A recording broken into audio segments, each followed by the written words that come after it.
Hello everyone, मेरा नाम विशाल सिंह है और आज जागरूकता अभियान के तीसरे वीडियो में हम लोग मेहनत स्कोर पे बातें करेंगे।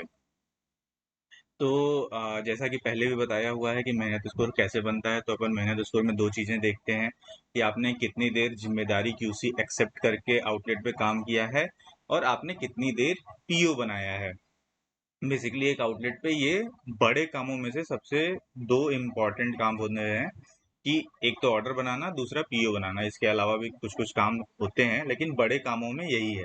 तो मेहनत स्कोर अपन इन दो चीज़ों पे देखते हैं।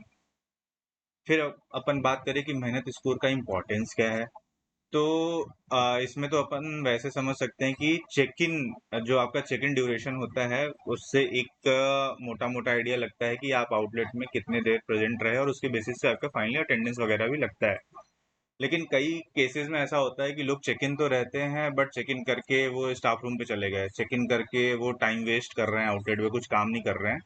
तो मेहनत स्कोर एक ऐसा पैरामीटर होता है जिससे ये समझ में आता है कि भाई आपने आउटलेट में कितनी देर तक जिम्मेदारी के साथ काम किया है। 12 घंटे की अगर शिफ्ट होती है तो उसमें अपन ये उम्मीद तो कम से कम कर ही सकते हैं आप लोगों से कि 7 से 8 घंटे आप अच्छे से मेहनत करके जिम्मेदारी के साथ काम करोगे। तो जो एक शेफ का मेहनत स्कोर होता है वो कम से कम 7-8 घंटे का तो होना ही चाहिए, अगर वो 12 घंटे की शिफ्ट पे है तो। कई केसेस ऐसे भी निकल के आते हैं जिसमें मेहनत स्कोर शेफ का किसी दिन का काफी कम बनता है, 5 घंटे से भी कम बन जाता है, और वो फुल डे उनका प्रेजेंट रह रहे हैं, उसके बाद उनका मेहनत स्कोर 5 घंटे से कम का बनता है। तो आप ही बताओ फिर ऐसे शेफ्स के साथ अपन क्या करें। क्योंकि भाई अगर आप आउटलेट में प्रेजेंट हो तो एटलीस्ट आप जिम्मेदारी के साथ ऑर्डर वगैरह बनाओगे या फिर पीओज वगैरह बनाओगे, तो आपका जो मेहनत स्कोर होगा वो कम से कम 7-8 घंटे का तो बनना ही चाहिए। और ये आई थिंक उम्मीद जो हम कर रहे हैं ये जेन्युइन भी है कि भाई 12 घंटे में आप 7-8 घंटे तो जिम्मेदारी के साथ काम करोगे भी। तो जिन सिर्फ का 5 घंटे से कम का मेहनत स्कोर बनता है भाई, तो फिर वो तो अपने रेड फ्लैग में आते हैं, डिफॉल्टर की लिस्ट में आते हैं। तो उन सब से यही रिक्वेस्ट होगी कि भाई इस वीडियो के बाद आप लोग इस चीज को तो सही कर लोगे कि भाई आपका मेहनत स्कोर कम से कम 7-8 घंटे का तो बनना ही चाहिए। फिर अपन बात करें भाई मेहनत स्कोर खराब बनने के रीजन क्या होते हैं, तो मेजर दो रीजन होते हैं जिन दो चीजों से मेहनत स्कोर बनता है कि आपने जिम्मेदारी क्यूसी कितनी एक्सेप्ट करी। बहुत सारे केसेस में लोग जिम्मेदारी क्यूसी एक्सेप्ट ही नहीं करते हैं। दूसरा, आपने पीओ कितना बनाया। अगर आप पीओ बिल्कुल भी नहीं बनाओगे तो भी आपका मेहनत स्कोर खराब होता है। पहला रीजन इसमें जो है कि जिम्मेदारी क्यूसी एक्सेप्ट नहीं करते हैं लोग, इसमें कई सारे रीजंस अपने को समझ में आए सबसे बात करके, सीईओ से बात करके, कि लोग कंप्लेंट्स उनके नेम पे टैग ना हो इसकी वजह से क्यूसी एक्सेप्ट ही नहीं करते हैं कि भाई कौन कंप्लेंट ड्रिल करेगा, या फिर मेरे नाम पे कोई कंप्लेंट टैग ना हो जाए गलती से, तो लोग क्यूसी ही नहीं एक्सेप्ट करते हैं। दूसरा क्या एक मेजर रीजन आता है कि भाई मेक लाइन डिले, कि मेक लाइन डिले की वजह से जो टाइम वेस्ट कैलकुलेट होता है लोग उससे बचते हैं कि भाई मेरे नाम पे कोई भी टाइम वेस्ट ना आए, तो मैं तो ऑर्डर तो बनाऊंगा लेकिन क्यूसी नहीं एक्सेप्ट करूंगा।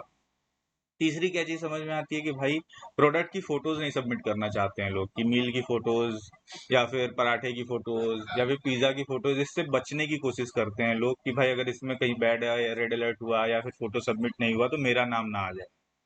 तो यार ऐसे सारे केसेस में अगर आप यहाँ पर बचने की कोशिश करोगे तो आप मेहनत स्कोर में पकड़े जाओगे, क्योंकि आपका मेहनत स्कोर फाइनली कम बन जाएगा अगर आप क्यूसी वगैरह नहीं एक्सेप्ट करते हो तो ये काम बिल्कुल भी नहीं करना है। और ऐसे केसेस जहाँ पर लोगों का मेहनत स्कोर काफी कम बनता है भाई, वो लोग सीधे डिफॉल्टर की लिस्ट में जाते हैं। तो इस चीज का बिल्कुल भी ध्यान देना है कि भाई अपने को इन रीजंस की वजह से या फिर किसी भी रीजन की वजह से जिम्मेदारी क्यूसी से तो नहीं बचना है। अगर आप वहां से बचोगे तो मेहनत स्कोर में पकड़े ही जाओगे।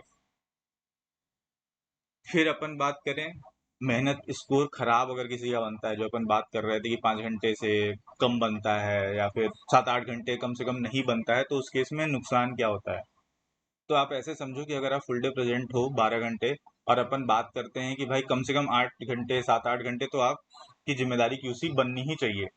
अगर किसी की उतनी भी नहीं बनती है, 5 घंटे बनती है, 4 घंटे बनती है, तो अपन वैसे मानते हैं कि भाई वैसा ही होगा कि आपने 8 घंटे का कम से कम जिम्मेदारी का काम करना चाहिए, बट आपने करा 4 ही घंटे, तो मतलब 4 घंटे आपने टाइम वेस्ट और कर दिया।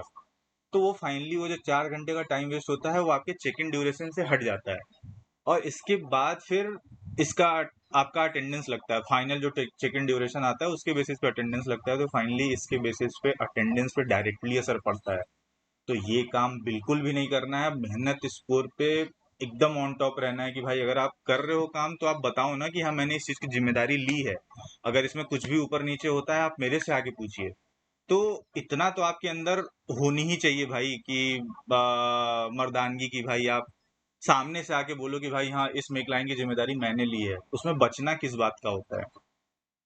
तो मेहनत स्कोर पे भाई आज से ही ऑन टॉप होके काम करिए। इससे अगर आप क्यूसी से बचोगे तो आपका मेहनत स्कोर खराब होगा, पीओज नहीं बनाओगे मेहनत स्कोर खराब होगा। तो भाई इस वीडियो में मेरे को यही बताना था। आई होप आप लोगों को क्लियर हो गया होगा कि भाई मेहनत स्कोर का क्या इंपॉर्टेंस है। Thank you.